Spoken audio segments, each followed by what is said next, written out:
Hello, Southwest Florida homeowners and homebuyers. Welcome to the 239 Real Estate Roundtable podcast, your go-to source for navigating the vibrant real estate landscape of our beautiful region. I'm your host, Kevin Tremmel, a local real estate agent, leader, and investor here in Southwest Florida. On this podcast, we bring you insights from best in the business, top-notch real estate professionals, seasoned agents, and experts in everything from homeowners insurance to mortgages, maintenance, and repairs. Whether you're a first-time homebuyer or a seasoned homeowner, we've got you covered with tips, strategies, and valuable insights to make your journey in Southwest Florida's real estate market a breeze. Get ready to unlock the doors to successful home ownership. This is the 239 Real Estate Roundtable podcast, where we demystify the process, share insider knowledge, and ensure you're well equipped to make informed decisions. Let's dive in. Hello, everybody. Welcome to another episode of the 239 Real Estate Roundtable pod. Announce Kevin. He's the owner of KBRE. Kevin has 9 years of local Southwest Florida real estate experience. Welcome to the show, Kevin. Hey, thanks for having me, Kevin. Awesome, Glad man. you're able to make it today. Yeah, the two Kevins, right? Well, Kevin, why don't we start so the audience can get to know you a little bit better? Tell us a little bit about yourself. How did you get into real estate? How long have you been into real estate? Let us know. So I roughly about 9 years right now in real estate, born and raised in sunny Southwest Florida. Wanted to escape this place my whole life and still here. Nice. I got into real estate, unfortunately, just because of the way things turned out, and wanted to sell a couple houses to family and ended up doing really well my first couple years, and then I exponentially grew after that, and here I am now. Lucky me. A COVID market, and looking back and thinking how blessed that I got in at the right time. Yeah, nice. And you, what year did you get into real estate? 2016. Okay, 2016. And you said originally it was just to do a couple friends Take a couple bucks and head to New York. Nice. And that has been working out very well. I see the New York part at least. Yeah, the New York part has not. We're still in Southwest Florida. And then tell us a little bit about you're the owner of your own brokerage, which is awesome. So tell us a little bit about that. Like, what does KBRE stand for? Business model? How big are you guys? And what made you kind of branch out on your own? So it's knowledge-based real estate. I have 15 agents that work at the brokerage right now, and we've been open for 9 months, always looking for new recruits that can handle a decent amount of volume. But just basically, I outgrew myself and my assistants. I have 3 to 5 full-time assistants at any point, just depending on what's going on. Yep. Right now, it's a bit slower, but my whole brokerage started because I worked at a family company that was great, but I needed the ability to utilize and just make decisions on my own, as opposed to dealing with a broker signing off on the direction that I had to go. But pretty much I have a team side and a general side. The team, they go through our database, they get leads, they get everything that I can't handle, because at the tip of the iceberg, I was getting like 600 leads a month during COVID. And we would take what called on our own listings. And we were very selective in regards to just trying to service our own client base and make sure that the clients that we had, we could sell our own listings pretty much. That was the whole goal. But growing, we have a bunch of growing pains that we've learned from, just like anything else.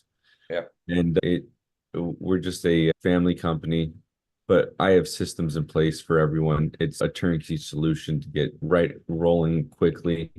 And I expect a lot from the agents to show up and do the work, and accountability is standard in my business. So I don't want to hire just anyone. I want to hire agents that want to work. And that's the big thing. Right. So with that being said, that's what knowledge base is all about. But Nice. What I want people to know is that company name is really, if you go on our website, for instance, we try to give all the answers up front. We have books that we give for presentations. We just have a lot of information for the area and how we sell homes, with some proprietary stuff that we do. And we run it like a business, not like just an agent. Yeah. That's Awesome. the big thing. Yeah. Awesome. Cool. And then 15 agents, and you said you've you've had this brokerage, you were at a kind of family owned operation before, and you went out on your own, you said 9 months ago, right? Yes, sir. And 15 agents in 9 months is pretty impressive.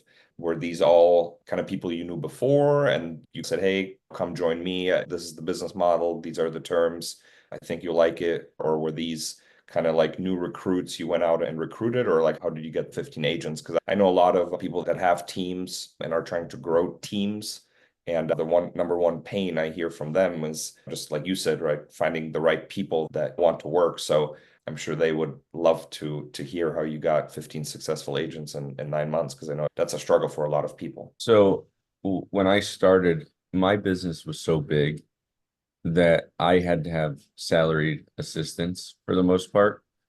And then when we started, it was four, and we send an email out every week to agents for recruiting, and that's all we do. So all of these agents that came were inbound, and they called me, and they've seen my success. They've done deals over the course of time with me, and I've never personally called people to come join.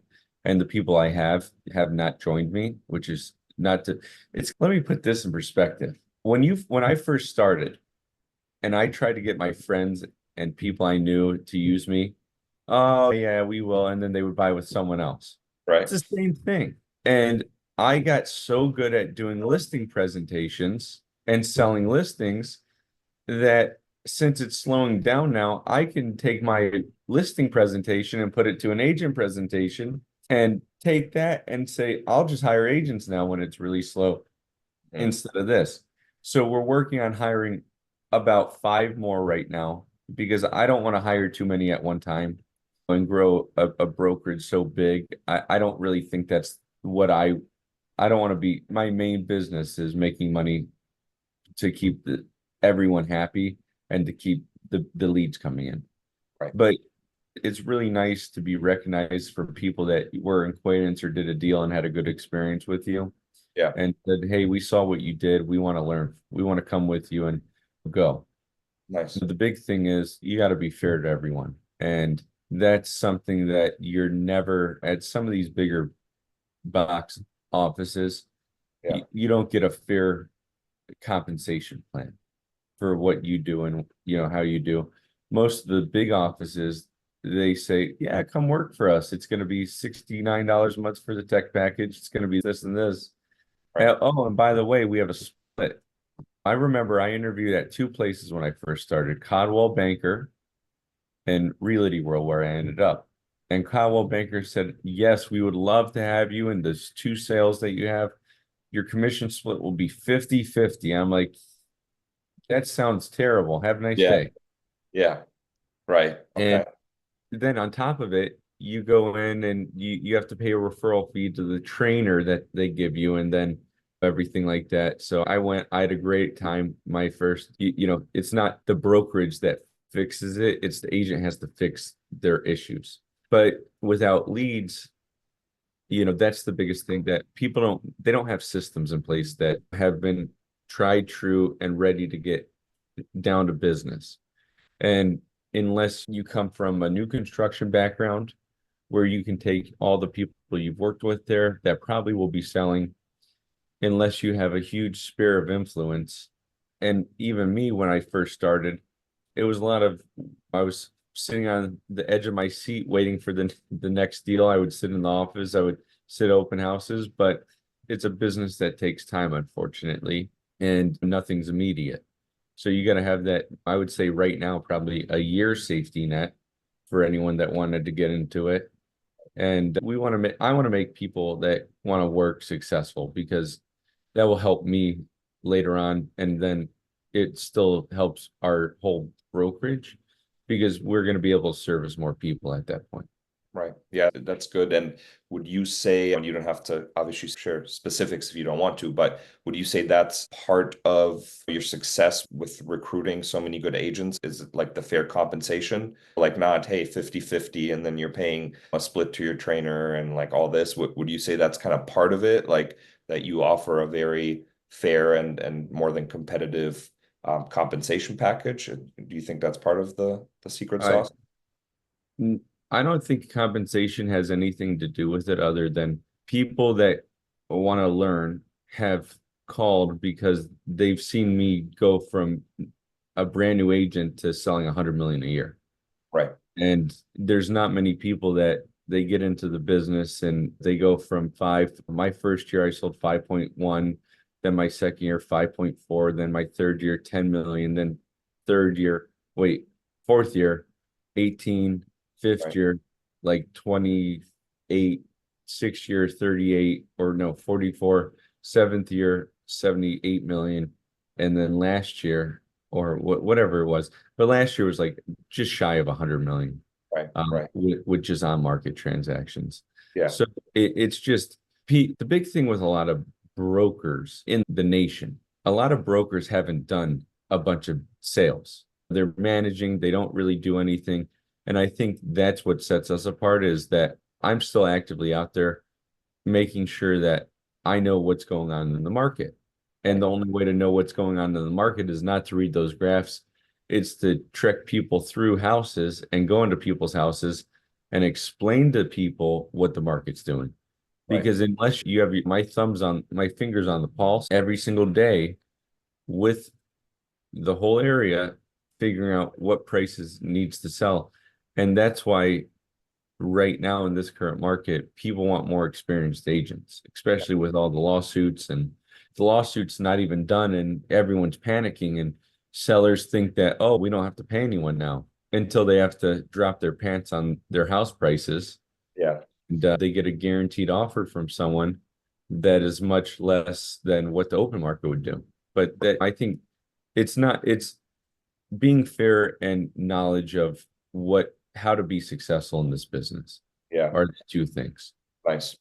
And last question, I think about like the brokerage. So you said you're still actively boots on the ground, finger on the market, which is great. So out of your 15 agents, and then you sounds like you're 16 in total, you still do listings. Do you have specialized listing agents as well out of the 15, or is it pretty much you do all the listings and then the other 15 are on the buyer side, or how do you handle that? Listing a home is a lot harder than meeting a buyer, right?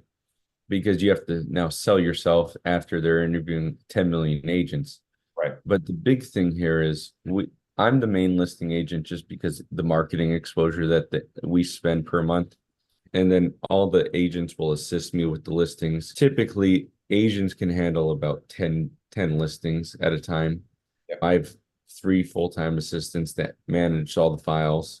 We stay in compliance, but the agents are there to learn so they can grow into new listing agents. And they still deal with buyers though, because you have to fill that gap when nothing's going on. Right. So we have a everyday prospecting 9 to 11. We hit the phones. 11 to 12, we follow up with our current clients. And then 1 to 5, I expect either showings or more calls to be happening at that point. Gotcha. And when you say hit the phones, is that mostly expireds or that's just your database, or what do you do there? Database, new leads, expired, sending mail, a lot of mail. Yeah, a lot of mail. Yeah, a lot of mail. Yeah. Door knocking used to be really good, but in Florida and summertime, you can do a lot more damage with mail. Yeah. And you send, it sounds like I just imagine when you say a lot of mail, I just imagine like in your office, just 10 agents around a desk, just like licking envelopes, or do you use a service for that? Well, I use a service, but they got to earn their keep. They got to learn what I did back in the day. Gotcha. So we're nice enough to get them peel and stick instead of licking. Yeah. You're very generous with the peel and stick. Yeah, nice. I like it. And And we don't even make them write the return address on. It's already printed, so they don't have to worry about that. So it could be worse. Could be worse. It could be worse. Could be a lot worse. All right, They could nice. slum it like I did. Yeah. What, straight up handwriting and then Handwriting and hundreds of very envelopes? unproductive. Yeah, I gotcha. And so then let's shift gears a little bit. One thing I wanted to ask you as a follow-up. So you said one of the reasons why you're still active and out there and boots on the ground is to talk to people and get a sense for the market and talk to sellers and things like that. So I'd love to hear from you. where do you think the market is right now, right? Like how would you kind of have a conversation with a seller at the moment? And then obviously full disclosure, this is Southwest Florida local. So anybody listening that's in Orlando, this might not apply. But what do you tell sellers or that you're meeting with? Well, why didn't you call me a year and a half ago and or two? That would have been better. But you just have to be honest. And I'm at the point where I don't want to take listings that are just going to sit there and be overpriced, because if you take it way overpriced, then you have to get huge reductions. And usually it's still not enough. So right now, I tell sellers, look, I'm not going to be the highest, and I'm probably going to not be the lowest, but I'm going to tell you the truth of where a 30, 60, and 90-day price is. And it's either you want to believe it or you don't want to believe it. But ultimately, I'm not the one owning the problem right now. And we have a greater chance of going back down than we do going back up. So it's just a whole what if scenario right now. I don't really know if there's anything else that we can go ahead and say other than we'll try it at this number, but we can't guarantee you anything right now. It's just the only way we're going to guarantee you something is a cash offer, but you're probably not going to be excited about the cash offer. Because it's you're talking, when you say cash offer, you mean like investor style, like quick closing cash, very little contingencies. That's kind of what you're getting at, I think, right? Correct. Yep. Okay. Yeah, so I have, because I've experienced that too, and let me just make sure I'm understanding you correctly. So you even think like some people, when you do a CMA and you say, hey, this is the price, but you kind of do a big disclaimer and say, hey, like right now it's slow, it's weird, it might not even be this price. Is that kind of what you're saying? That's correct. I mean, it's a buyer's market. It's not, but there's still people out there that are willing to buy if it's the right fit. No one wants flood zones right now. No one wants pretty much anything that's going to be an issue. Yeah, and I've seen that too. Like two things that you said. Number one, I feel like I like numbers. I studied finance in university, so numbers are my jam. And some CMAs, I feel like, yeah, this is the number. It's conservative. It's realistic. It's in line with selling, not with what's on the market, right? I tend to focus on solds, and then we hit the market, and sometimes it's just crickets. Like you said, it might be in a flood zone. No matter how good the deal is, people are just like, no flood zone, right? So I definitely hear you there. What advice? Because obviously there's a type of seller where it's, oh, it would be nice to sell and it'd be cool to kind of cash on some equity and get a new house. And then there's the type of seller that absolutely has to sell their home because they're moving or they have kids or health or whatever it may be. What advice would you give to sellers that absolutely have to sell right now? I just had a phone call with someone in the place at Corkscrew yesterday, and he called on my TV commercial for a guaranteed offer, and he listed for sale by owner for $750, and that was easily $100,000 over when he listed it, and now it's more like 175. But I told him, I'm like, why not just list it with an agent? And so I'll tow that around. He has to move. He has a job transfer. He has things that have to be done. But everyone that right now that went on the market or expired in the past 6 weeks, we're talking to them, they're calling in, and it seems like everyone's ready to drop their prices in August and September. They want to get through the summer and they want to be ready to go. But the big question is, if you're a seller that needs to sell, you got to price it at the right number, and you got to forget about what the past 3 years has been like. Because our comp, you can't look at 60 days ago and use the same comps. Every week we're going down. Yeah, it's a conversation I have with a lot of my sellers. It's, you don't want to list it high because then what you just said with your example, like you're just going to chase down the market, right? When he listed it, he was 100 grand over. Now he's 175 over, right? And he's just trying to chase that market. And if anything, you should probably be a little bit below market so the market, catches up with you. But what are like, is that kind of like the most common mistake you see sellers make right now? Just overpricing, or what are some mistakes you see sellers make? I don't think it's a seller mistake. I think it's agents are making the mistake of competing with each other and listing appointments, and I'm going to say the highest price possible so I get the listing and then talk them down. Oh yeah. Right. And that's really the big issue right now. Yeah, right. So yeah, it's on the agents, but yeah, I mean that's where I feel like experience comes in, right? Know how to talk to people and be honest and use your experience as like, hey, this is why the price is this and not 50 grand higher or whatever it may be. So yeah, I mean for sure. So how do you think that can be avoided? Because obviously all that sellers see when they interview for agents, all they see is like the bottom line number, right? So what would your advice be? What would you say there? Do your due diligence and make sure that your agent isn't just overpricing. Yeah.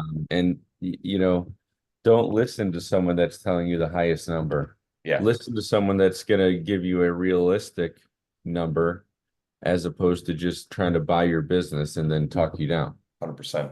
I like that. And where do you kind of see? So obviously we know where the market is right now. What's your opinion on, from here on out or end of July to the end of the year? What do you think is going to happen? I know there's a lot of talks about the Fed lowering rates possibly as soon as September. What's your thoughts on that? And how do you think a rate drop will impact the market? I think a rate drop would really help the market. I don't know if it's going to necessarily move the market to where we need just because of what's going on. But I think if the rates dropped, we're going to have a buying frenzy. But, there's going to be so many people that they're going to poke at the market and prices are going to stay the same, not go up. Okay. At least not in the short term, I guess. But Correct. yeah. Awesome, man. And then one thing I also wanted to ask is you've obviously been hugely successful over the last 9 years that you've been in real estate. So I just kind of want to talk about like personal development and mindset. How did you become so successful? And was there any like tools that you used or any good reads or books that you can recommend? Or I didn't read much. I listened to people and I asked them, what did they do when the market was bad? I never cared about when the market was good. Right. But the two things that I did more than anything else, I badgered people until they would tell me to stop, or they would finally tell me what to. I asked successful people, what did they do? Now, what they did versus what I did, two completely different things, but it's one of those things where it really became a benefit to everyone, that there's nothing you can read, there's nothing you can do. You got to ask successful people what they did and how did they get there. Nice. And you got to be willing to never give up and answer your phone and be available even if you're not getting paid, because you got to be willing to do that. And you got to be so hungry for success that you're going to do by any means necessary to get there. Nice. And yeah, I mean, I think, and correct me if I'm wrong, but when I was browsing on your website and obviously your brokerage name, one thing that definitely comes to mind looking at your business is you definitely lead with value, right? Like you said, you're always available or always be available and answer your phone even if you're not getting paid, right? And like I feel like a lot of on your website is like you provide a lot of value and a lot of information that maybe other people would charge for or pay for or whatever. And would you kind of say that's maybe also a lot where your success comes from? Just lead with value and good intentions? That is 100% correct. Nice. This is something that I would just say is the best thing that you can never do. And I'm going to try and share my screen really quick because I met a guy at the bar when I first started, and he sent me this in my email. A, B, C. A, always B, B, C, closing. Always be closing. Always be closing. Yep. That's the best one, that without a doubt, you always got to be ready to make that sale. Yes, sir. Coffee's for closers, right? That's right. Coffee is for closers. Yeah. Yeah, I know that movie and the clips, and I used to watch that a lot actually. So I'm very familiar with ABC. That's funny that you brought that up. Well, cool, man. And then looking ahead, what are some goals you have for 2025 and beyond, if you want to share? Just more trying to market and be more centrally located, get a couple of my agents into farm territories, and then just get ready for the market to go ahead and come into fruition of a more normal market. I'm expecting things to slide still, and we're lucky for every sale we get right now. Yeah. We're at all-time highs right now, and that's the big thing, just getting ready for the big things going on. Yeah, gotcha. Kind of when the kind of rates drop, market loosens a little bit. Is that kind of what you're saying? Prepare for that? Yeah, correct. Just preparing for what's going to happen. Hopefully get through elections without any issues, and we'll be back to normal. Yeah, awesome, Kevin. Well, I appreciate your time. I think you provided some great content, some great value, some great pointers. So I want to thank you for that. If someone wants to reach out to you directly, obviously we're going to post all your socials and websites and things like that. But if someone wants to get in touch, Kevin, what's the best way to get in touch with you? Either filling out a contact form on the website at knowledgebasefl.com or sending a text or calling 239-977-5642. Awesome. Well, thank you so much, Kevin. And ABC, always be closing. And that's right. You enjoy your coffee. That's for closers. Yeah, you too. Thanks, thanks for having me on the show. Of course. Thank you, sir. Bye, Kevin. And that wraps up another insightful episode of the 239 Real Estate Roundtable podcast. I hope you enjoyed our discussions and gained valuable knowledge to enhance your home ownership journey here in Southwest Florida. A big thank you to our incredible guests and, of course, to you, our listeners, for joining us. If you have any questions or topics you'd like us to cover, or if you'd like to connect, feel free to reach out. You can find us on Instagram at @KevinTremmel_real estate, on Facebook at Kevin Tremmel Real Estate, or visit our website, kevintremmel.com. Don't forget to subscribe so you never miss an episode. Your feedback is crucial, and we're always eager to hear from you. Until next time, this is Kevin Tremmel, your host, signing off. See you on the next episode.